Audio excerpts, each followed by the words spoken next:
months ago, because I probably, a lot of you know, follow a similar path to this, and that's how we sort of cross paths. And I've been down there, and I went, had a really interesting conference with her last week, and good to see what she does in person, and she really knows her stuff. So it was really good to get her to come down tonight and talk, and yeah, she's really knows her stuff when it comes to this kind of diet, and she's a doctor as well. It doesn't have a face name like that. So, but yeah, thanks for coming, and over to you. Thank you. So thanks for Brad for asking me to come and have a talk.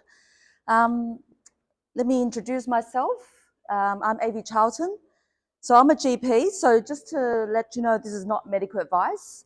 If you want to come and see me, then it becomes medical advice. I'm just in Wantirna on Baronia Road. So I call myself the Melbourne Low Carb Clinic. The clinic's only set up about 5 or 6 weeks ago. But I've been working in Wantirna Mall Clinic for about 20 years. So I've been a normal GP, and about 5 or 6 years ago, I wanted to lose some weight myself. My kids are now 10 and 13. So I've got 2 boys and 2 dogs and a husband who's Aussie. So I wanted to lose some weight. So I joined the gym. I went to the gym 3 times a week, did some strength training like you do. And about 2 months later, nothing happened. So a bit disheartened. Then I took up running as well. I ran 3 times a week. And then still not much happened. My gym instructor told me, let's get you on a 8-week body transformation program. So the program had me, I had to weigh my food on the plate. So I had to put the plate on the scale, put 120 grams of chicken or protein or whatever, and put some fat, put some carb, very little carbs. And after 8 weeks, I won the challenge and I lost 4 kilos, 4% fat, which is what I wanted to lose. So I was very happy. So basically that's a low carb diet. After that, being a GP, I used to just tell people to exercise more, eat less. But then I looked into a low carb diet and I learned more about the science, and it really works. So I set up with a few other people, I set up a support group called Low Carb Melbourne. It's a Facebook group. You're most welcome to join. There's a few health coaches and there's a nutritionist. We all believe the way to go is to stop eating so much carbs. And there's a lot of science to it, and it really is backed by science with the hormones that I'm going to go into, and we're going to talk about it. So I've been practicing as a normal GP, incorporating this low carb medicine into my normal GP and help people with weight loss, reverse diabetes, and people feel much better in themselves. But it's a bulk billing clinic, 10-minute consultations. A couple of months ago in August, I woke up one day, spoke to the husband, not very happy with this 10-minute medicine. I can't really talk about lifestyle, just not enough time. So went to the boss in Wantirna Mall, and I had this vision on setting up low carb clinic. So I want to call this Melbourne Low Carb Clinic. I asked him if I can have a room, and I planned 45 minutes or 30-minute consultations, private billing. People are not just bulk billing, not in and out. So these people I've seen for about 6 weeks. They come back and they're actually having results because they are having much longer consultations. We get a plan to get them going and getting more results with the low carb clinic. So this is what I wanted to raise is a lot of you come to the gym, want to lose weight, want to get fit, want to feel better, but sometimes it's hard and you feel like you want to lose weight and you feel tired all the time. You go to the gym and then you want to eat what you want, you want to have donuts after, and then you feel like you deserve a treat.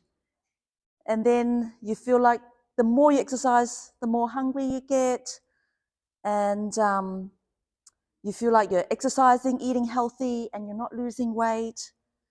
And you're at your wit's end because your weight doesn't shift.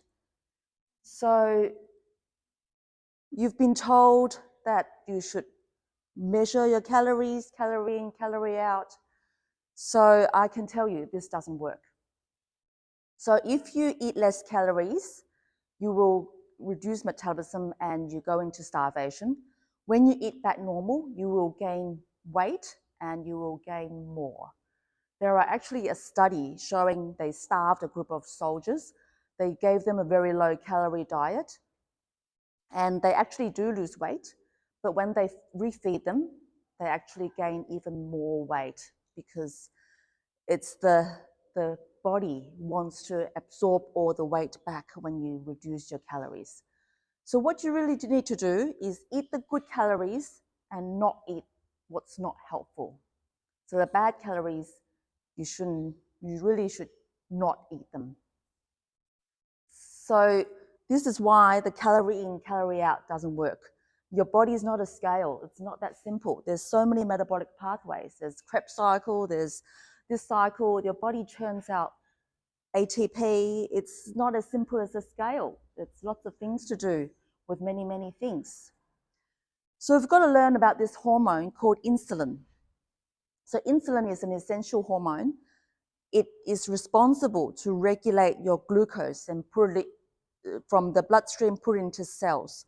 So it's like a key. So you make your insulin and the glucose comes along from your food and it lets the glucose to enter the cell from breaking down the carbs, the fat, and the protein. So it's regulated tightly by your hormones and it's responsible for growth. So your body needs the insulin. It's actually a good hormone. So what causes an insulin rise? So the carbs cause an instant insulin rise. So if you eat the carbs, then your insulin will go up straight away and cause a massive insulin rise. The protein, which is the chicken, eggs, fish, doesn't cause as much of an insulin rise, and the fat doesn't cause as much, and it slowly makes your insulin rise. So this is what happens. Every time you eat, you work your insulin. So if you snack all day, your body is working your insulin all the time. And if you eat less frequent, you don't have to work your insulin so hard. So what happens is some people have breakfast, lunch, and dinner, and they have snacks in between, or they have a coffee or two between their breakfast and their lunch. Every time you have a coffee with milk and sugar, that is a snack, and that is working your insulin. So if you're working insulin nonstop, you become insulin resistant. So you've got to eat less frequent and avoid snacks in between meals. So the snacks needs to be avoiding milk and sugar as well. So grazing all day doesn't work. We used to tell people that you need to eat every 2 hours. That actually works your insulin nonstop. So ideally, you have your meals and avoid snacks. And if you have 2 meals a day, that's even better. Then that gives you a bit of fasting period, like a 16-hour fast that actually rests your insulin and allows your insulin to go down. Then you can have a chance to burn your fat. So if you keep working your insulin doesn't work, and that's called insulin resistance. So too much glucose comes in, the insulin keeps working and your body keeps producing more and more insulin. That's called insulin resistance, when the given concentration of insulin produces a less than expected biological effect. And it's actually an inflammatory state, and eventually it leads to metabolic syndrome and then diabetes.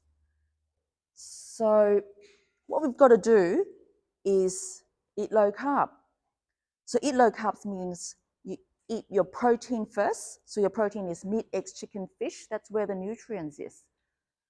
The pork, the lamb, that's what the nutritious food is. You eat real food. So don't eat the sugar and the processed foods. The breads, pasta, rice, they are actually all processed. The flours that we have nowadays, it's much more processed than the flours we have like 100 years ago. So the bread that was made 100 years ago is different. Our flours is actually processed flour. The rice is actually all full of sugar, the biscuits and the cakes and starchy vegetables. So you have to know the fruit we have nowadays is actually 100 times bigger than we used to have 100 years ago. So the fruit is full of sugar. If you have a mango or a banana, it's actually a lot of sugar. So if you want to lose weight, we've got to reduce the sugar, reduce the fruit and the bread, potato, pasta as well. You've got to learn to recognize your hunger signals and eat when you're hungry and practice some intermittent fasting. Again, that leads back to the insulin. So you can let the insulin work and reduce insulin resistance. And eat the healthy fat. So we've been told the lie that fat is unhealthy. So the low-fat diet actually causes a lot of obesity. This is what happens when we've been told the dietary guidelines in the 1970s to eat low fat. So if you eat low fat, you automatically increase your carb intake. So that's where the bread, the pasta came in. So in the last 20 years, obesity has gone very, very bad. So I wrote an ebook. If you go to my website, you can download an ebook called How to Eat Low Carb. It is free. So you just download my ebook and I talk about the red list foods, so avoid your sugar, bread, potato, pasta.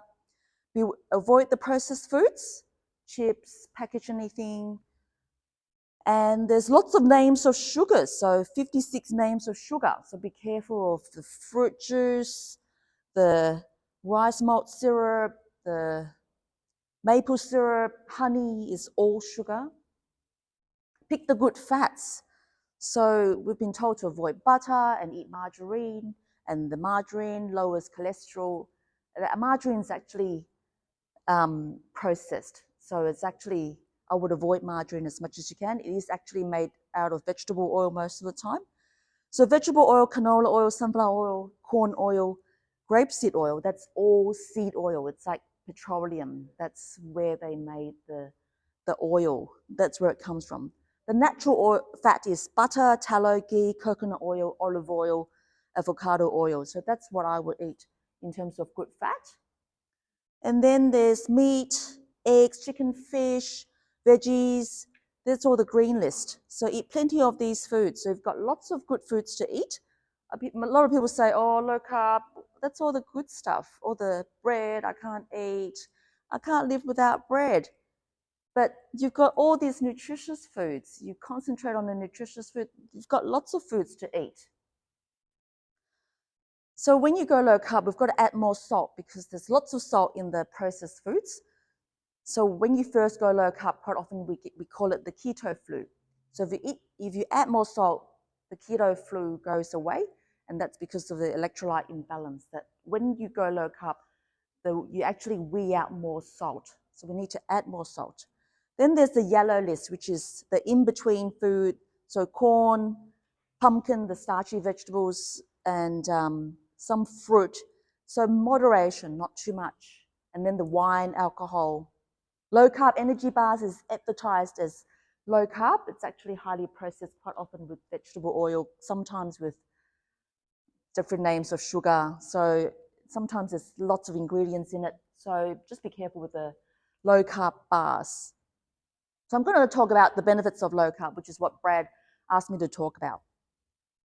So if you eat lots of carbs and the bottom, the root, so there's, if you've got stress, not sleeping enough, sedentary lifestyle, which you're all going to the gym, so you're not. Then you add in the seed oil, which is in the fish and chips, the fried food, and the packaged anything, the mayonnaise, the chicken tonight, the processed jar food.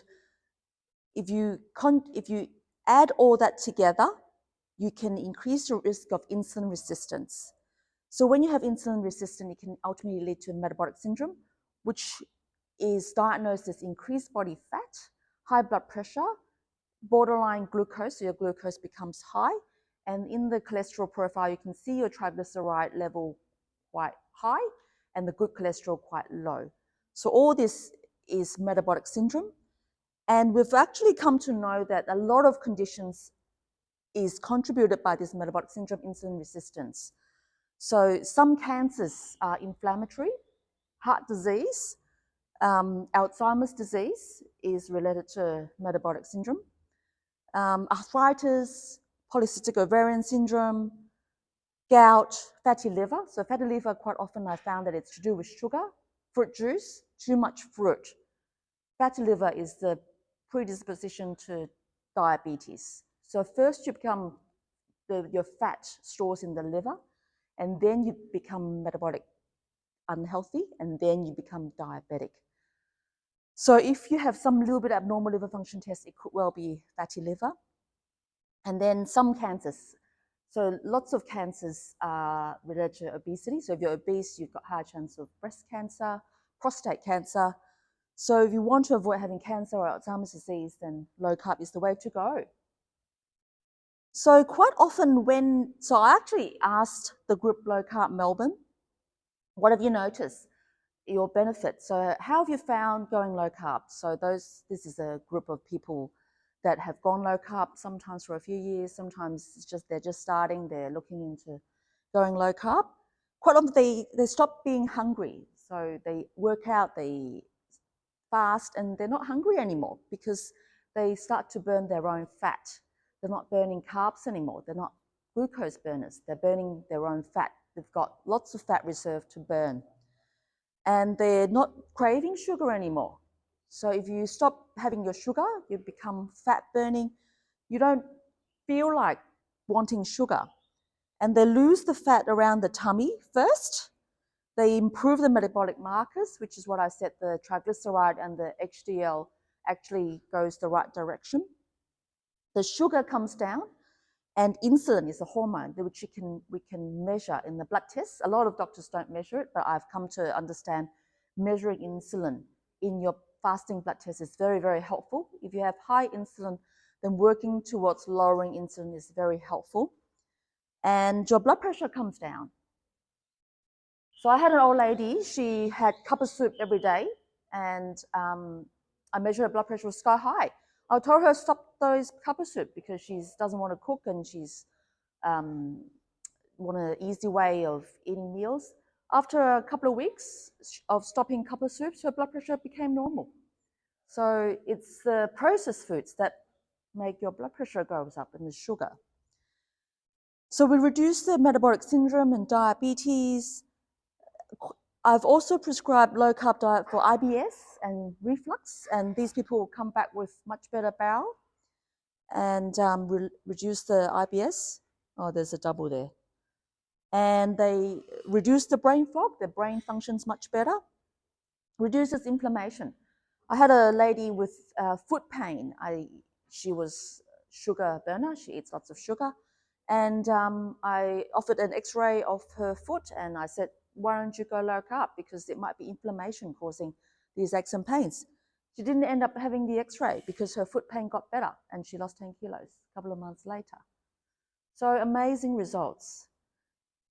You can reduce your chronic pain, improve energy. Depression, anxiety is now recognized as an inflammatory condition as well. So we reduce inflammation, cleaned up the diet, reduce the sugar, reduce processed foods. Quite often that improves your mood as well and not sending your mood up and down with lots of anxiety. Again, arthritis, joint pain gets better and it works for losing weight. But you're all gym goers. So you ask, what about exercise? The need to eat carbs to exercise because I need to carb load. I need to feel my body. So I exercise too. I ran a marathon last year and I was low carb. I did plenty of long runs. So last December, I ran a marathon. 2019, I ran my first marathon. And staying low carb, that was actually me in my home doing home gym. I was just telling Brad I wish I can go back to the gym, but I've set up all my home gym, so I'm doing gym at home. And I work out fasted. I burn fat. This is fat adaptation. You actually get lots more energy with endurance exercise. You feel like you don't run out of energy because you are burning your own fat. So teaching your body to become fat adapted, sometimes it takes a week or 4 weeks or up to 2 or 3 months, up to 6 months. So it takes the body up to a few months to learn to be fat adapted. You need to be patient. You will feel worse in your exercise when you first trying to switch energy system. So it's like a car. Initially you are burning petrol. You want to try and switch to burning diesel.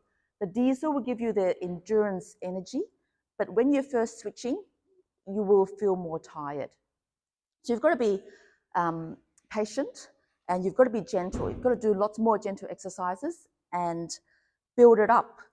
Then you can start burning your own fat, because if you keep fueling your body with sugar and carbs, then you're just burning the sugar and the carbs that you are eating, not burning the fat that you want to burn, that you want to lose your weight.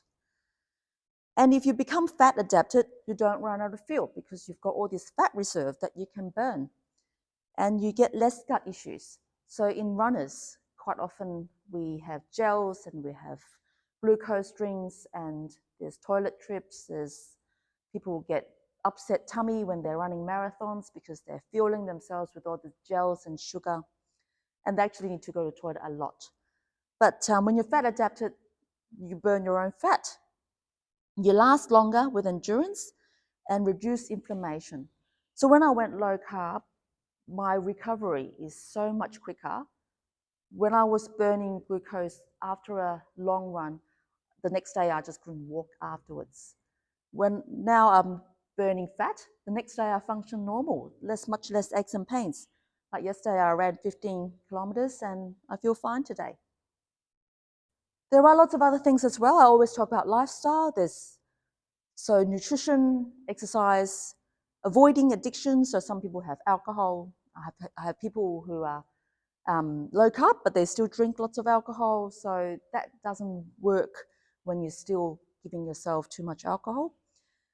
You need to learn to manage your stress. So maybe changing your mindset, maybe thinking, oh, you can do it. So sometimes you have your inner voice saying, you can't do this, this is too hard, you can't live off without bread. Hard things you need your challenge. So maybe you need to learn to manage your stress, meditation, and prioritize your sleep. So not just scrolling on social media until 10 or 11 or watching TV. And healthy relationships is fantastic build up as well. So these are the things that I work on when patients come to see me, as well as talking about low carb, eating nutritious foods. And I've got a website that try to help people. I've got Facebook and Instagram. I'm trying to build up a YouTube channel because my son says, you should do some shorts and they'll get people engaged. And just the last few days, I've set up some online courses. There is a free online course that you can sign up for on my website. And the next online course is starting on the 2nd of January as a New Year resolution. And I've just put it on sale today as a pre-launch, and you can pay the course at a half price so the course I priced it at $249, and it's 50% off if you sign up in November. But even if you don't sign up anything, if you don't want to come and see me, these are my socials. I think that will help you to get your goals. And if you want to feel much better in yourself, lose some fat, or if you have a friend that's diabetic, that's eating all the sugar and they don't know what's going on, they don't know the bread is not good for you, you can spread the word that low carb is a good, healthy lifestyle. You feel much better, you have less brain fog, you function a bit better. So that's why I'm here, to spread the word.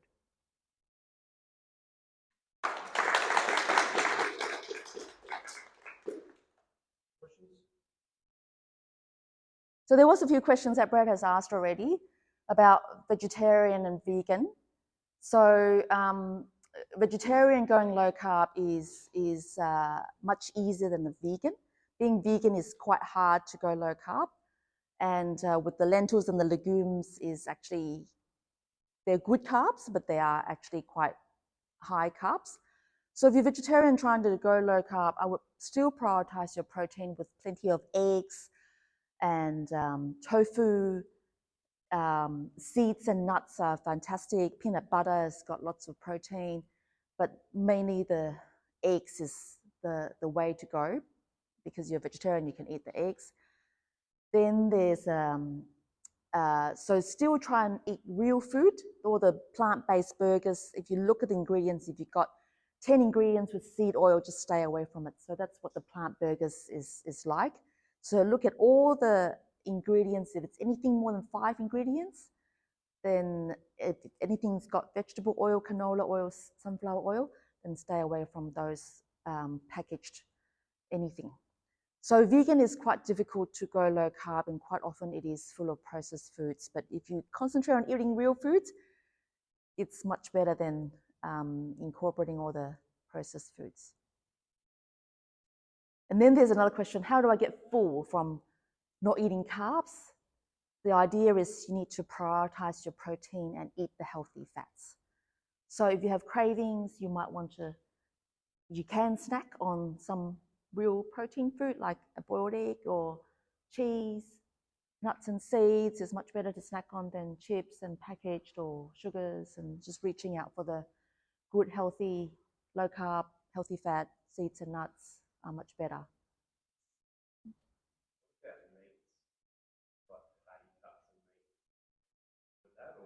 They're actually fantastic. They're great. So we've been told to avoid the fat and go low fat. And we've been told the saturated fat is no good for you and increases your risk of heart attacks and cancers. There's actually not much science to it now that, so I belong to a low carb community, and we've looked into the science of saturated fat causing any problems. There's actually not much science to back that saturated fat is bad for you. So it's eat the fatty meat. Very yummy. I just had lamb cutlets before I came with all the fat. What about rice? Is that like another rice? Is that like a high carb category? Race, sure. So if you're an athlete and you want to go racing, so the low carb community thinks about you should train low, and when you're racing, you can incorporate some good carbs into your nutrition. So when you're racing, you can incorporate some glucose, and that might help you with the fast sprints. I meant like rice, like long grain. Oh, Rice. grains. Like, yeah, grains. Yeah. Grains. So grains. I would stay away from gluten. So there is study that gluten is inflammatory to almost everybody, even though you're not celiac. You can have gluten sensitivity, even though you're not celiac. So gluten is wheat, rye, oats, and barley. So that's a lot of grains. So it causes a lot of inflammatory issues in the gut, and it can cause a leaky gut. So some people don't know they have any problems. They do a blood test, celiac is not detected, but ultimately in the long run, it can cause inflammation in the bowel and cause problems. So no, I wouldn't have grains. If I were to make a stir fry with white rice, maybe just vegetables and meat and leave out the white rice. Yeah. So if you're metabolic healthy and you don't need to lose weight, you can probably have a little bit of rice.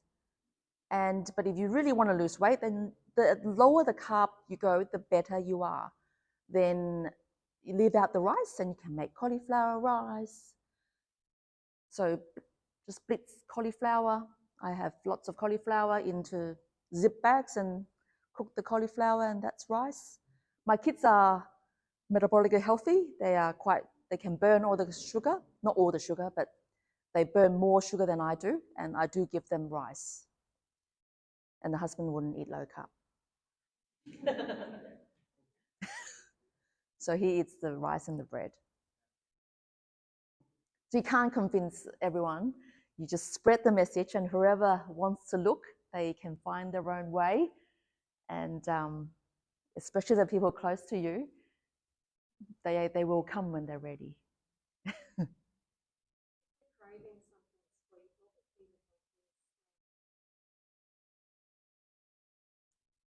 Yeah, sure. So if you're craving for something sweet, you should look at what meal you had beforehand. So maybe you didn't have enough protein in the meal beforehand. So then maybe you learn the lesson. Next time you eat a bigger, if you eat 2 eggs, maybe you can have 3 eggs. Maybe you can add bacon as well and a bit of sausage or a bigger piece of chicken. But sure, if you're craving, sometimes a bit of salt can help. So salty water, I have some electrolyte drinks that's sugar-free. So that helps with the craving. Sometimes a bit of dark chocolate can help with the sugar craving that's over 70%. Or you can grab a snack with a boiled egg or a handful of nuts. So nuts is a special thing. Some people can't regulate nuts, and I'm certainly one of them. If I had a handful, sometimes I have another handful. So you've got to know your limit, and if you can't regulate it, you probably shouldn't be going for that. But cheese might be a good idea. You can make your own seed crackers with the nuts and seeds, and you can actually buy Olinda seed crackers, and cheese and seed crackers is quite a nice snack. So, but yeah, certainly, then you've got to, if you have a craving, you might want to think about, is this real hunger or is it a boring boredom?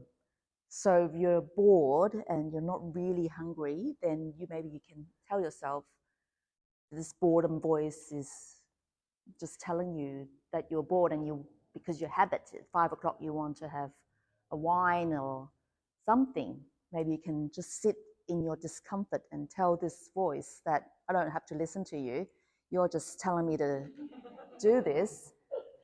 It is easier. I know it's easier said than done, but the more you practice, the more easier it gets. And life is full of challenges, so it is a challenge to tell that voice to go away. My question is like all we're talking about transitioning from ketone bodies Yes. as a primary source of energy. So say for example, in 8 weeks or 10 weeks, we got our result or whatever we want to achieve, we Yep. after that, intermittently, we are now going for carb diet as well, and we are following that thing. How our body would react to that situation, like or that stage, that point of time, because you are changing your energy source frequently, sometimes again to ketone body, sometimes to this glucose.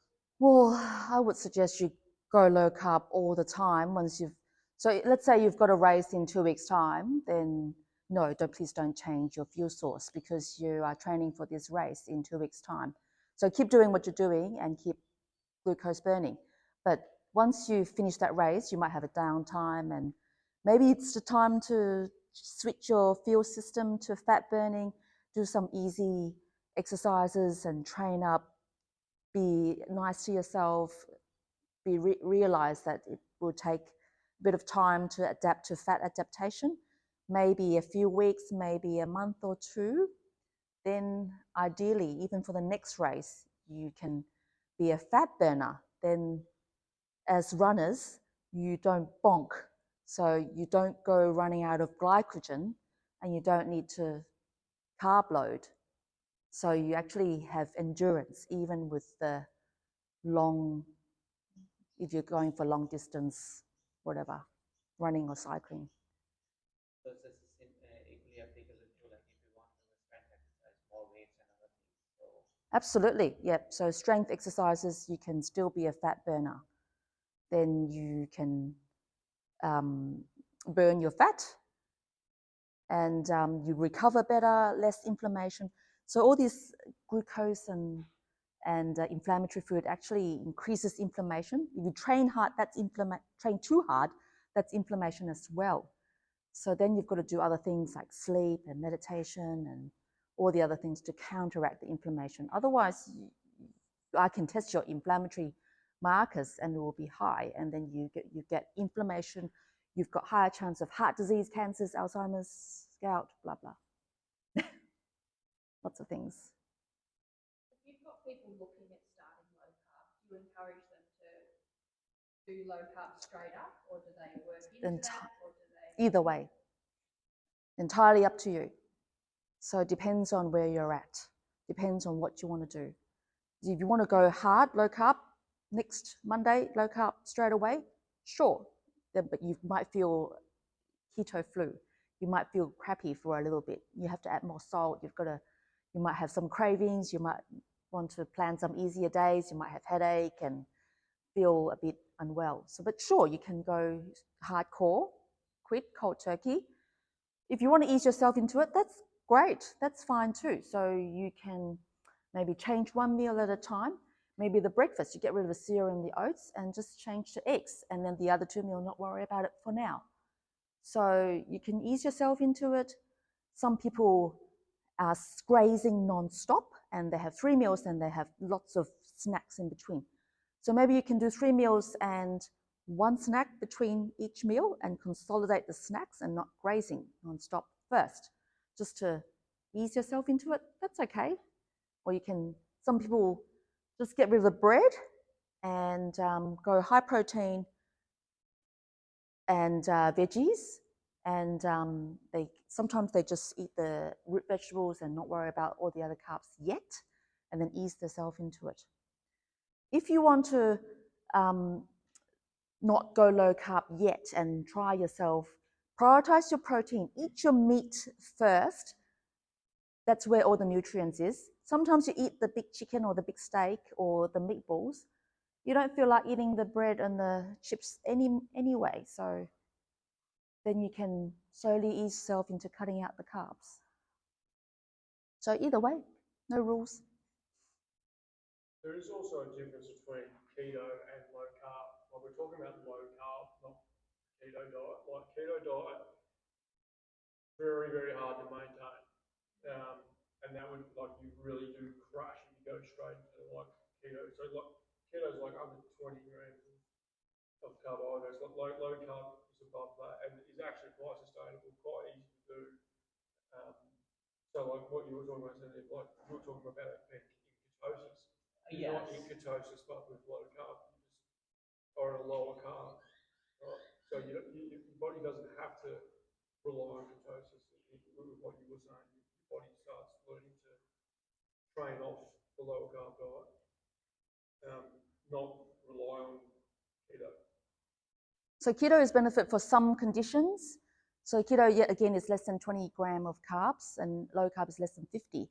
So if you want to go keto, you can measure your ketones and get into ketosis, which is actually quite beneficial to epileptics. So some epileptics, they can actually become seizure-free by going into ketosis. If you're diabetic, you can, if you go into keto, is actually very beneficial. And if you want to lose weight, if you can go into ketosis, then actually really good. And you will get faster results. But low carb is fantastic anyway. So you don't have to go to keto. And just lowering your carbs, getting rid of the processed carbs, just you can have some sweet potato, a little bit of potato, and that's pretty good compared to the standard diet. So standard diet with bread, cereal, oats, and fruit. They think they're eating the standard Australian food pyramid, which is a lie. So that pyramid actually is beneficial. It's suitable for those who are metabolically healthy and they don't want to lose weight and they're healthy, which is probably my 10, 13-year-old child. Whereas these of us that don't want to put on weight, want to maintain our weight, and want to lose a little bit of this and want to have metabolic flexibility, really should not follow the standard food pyramid.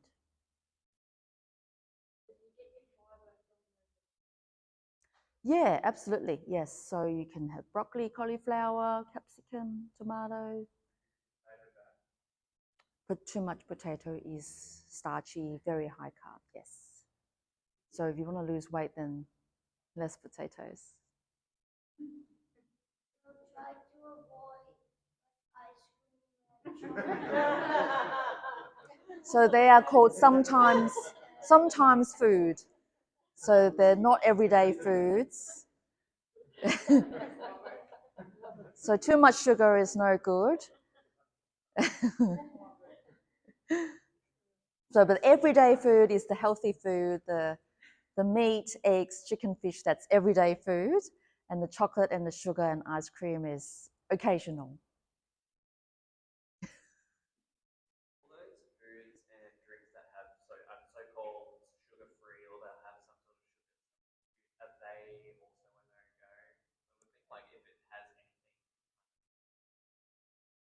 Yeah, so it depends on, so if you're trying to get off your full sugar Coke and you go to Diet Coke, sure, that's probably much better than your full sugar Coke. So if that's helping you to get off the full sugar Coke, sure, that's much better than the sugar.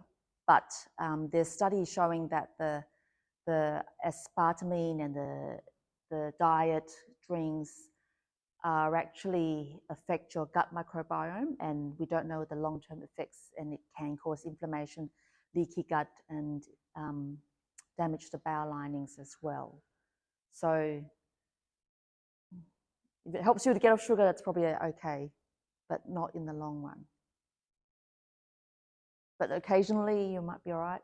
Just like the vegetable oil, if it's occasional, you go out for a restaurant meal, it's probably not a bad thing, but in the long run, your body can't digest the vegetable oil, canola oil. It causes inflammation and it contributes to the metabolic syndrome, diabetes.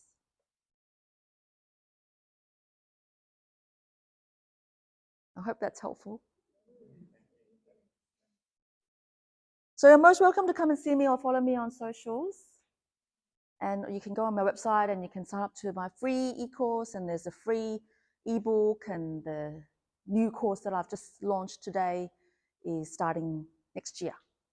Actually, I've got a question. What's your thoughts on the protein Powder. isolates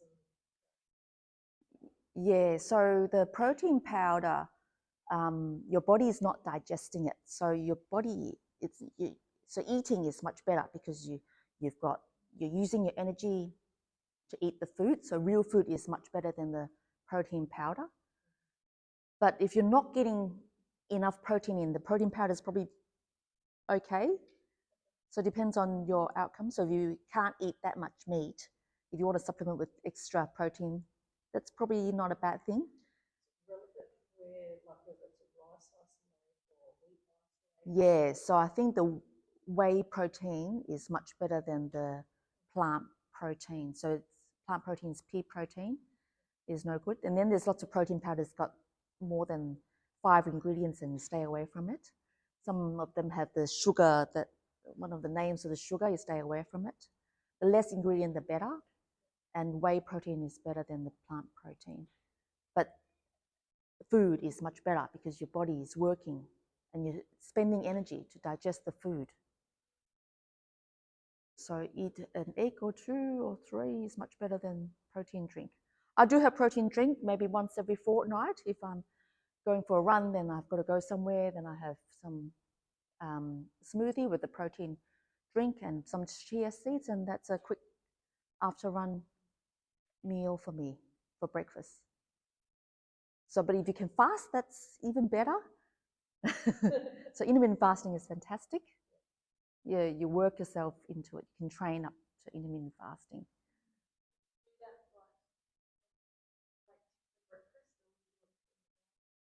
Yeah. So if you're too busy, you've got a child, you want to rush out of the house, you're not hungry, then you can not eat breakfast, or you can delay your breakfast to 9 o'clock or 10 o'clock or 11 and make it as a brunch.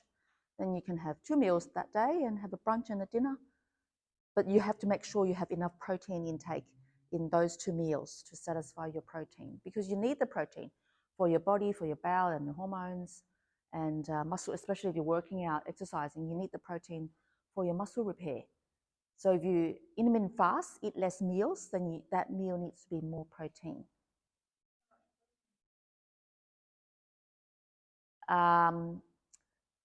It's different for different age groups.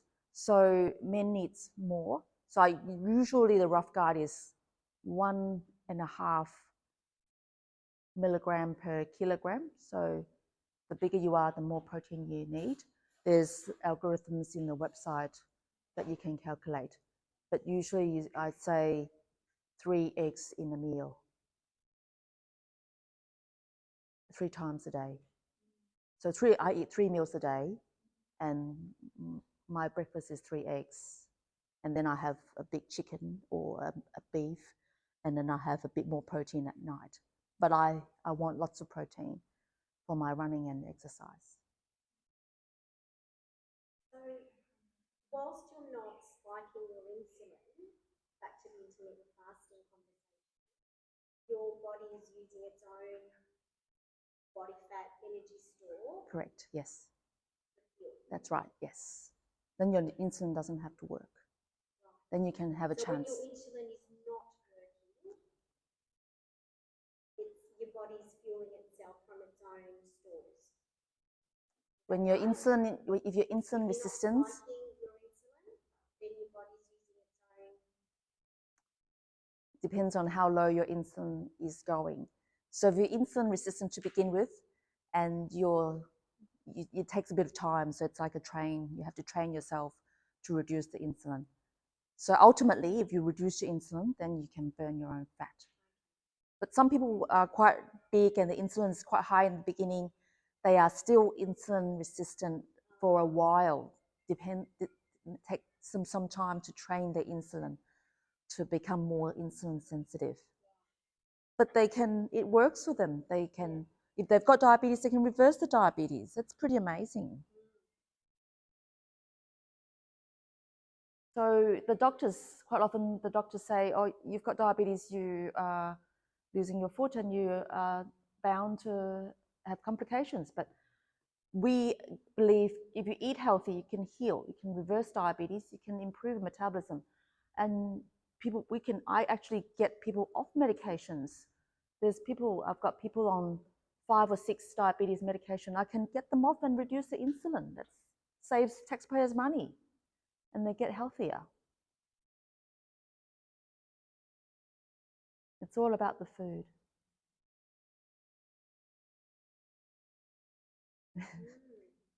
There's just so much out there. It's very confusing. It is confusing that people talk about going vegan. The vegan movement is a very big movement. And they think the plant-based is healthy. If you look at the packaging, everything's plant-based. They said it's all about green and they think it's healthy, but the human race, the species, is made to eat protein, meat. And that's how our ancestors, we hunt and we're hunter-gatherers. So that's how we get animals. Just like the dog. So my dog, if I put some cucumber, he doesn't even go to the cucumber or the carrots. They just want meat. The human bowel is actually very, very similar to the dog's bowel, and the cow's is totally different. So they're different mammals, different species, and the bowels are made differently.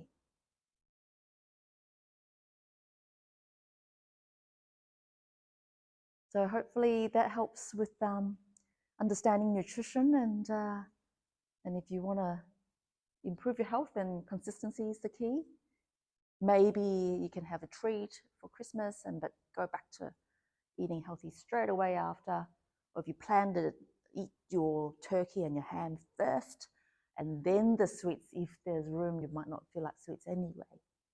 If you do that, do you undo the food that you've done? Yes. But you can get back into it.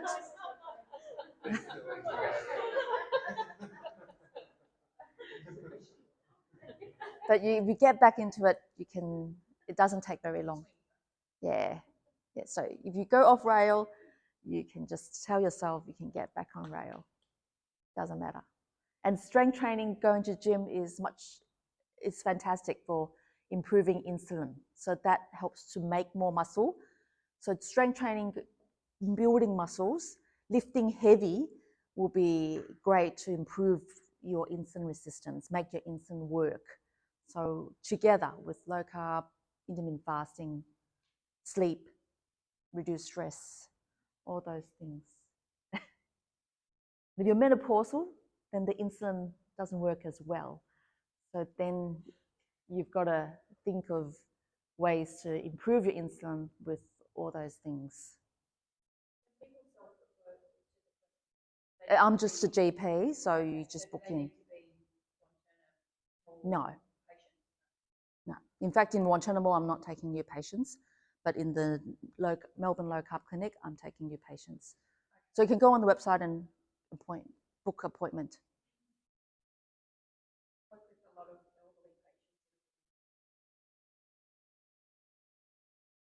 Absolutely. They're most welcome to see me. I don't bot bill. It's all private, and I found people are much more motivated if they pay $300 to see me. But the elderly are, I don't know how to change them. They have to be ready. So maybe even if they just get off the sugar and the processed food, that'll be a good start anyway. Yeah, but the wound care is inflammation. Any recipes on your website? In my Instagram, I show a lot of what I cook. And if you go to Diet Doctor, there's lots of recipes. There's lots of resources that I put up. So yeah, lots and lots of recipes. Yeah, mainly in meat and veggies. So some people, when they first go low carb, they need bread. You can make low carb bread. So there are recipes on that. If you Google keto low carb bread, then you can find lots of things.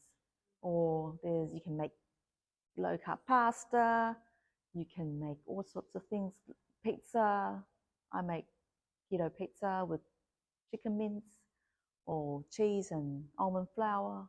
So or you can make even lots of sweets you can make with, if you Google low carb sponge cake, you can get anything.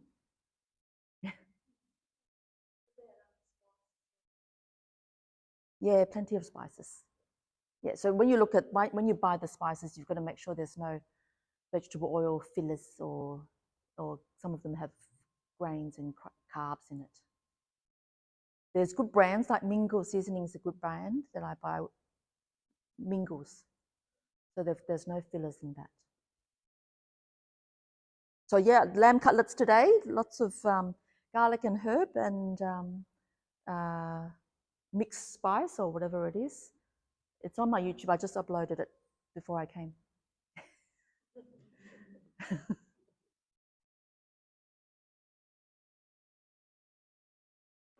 Thank you. Thanks for having me. Did it record? 52 minutes.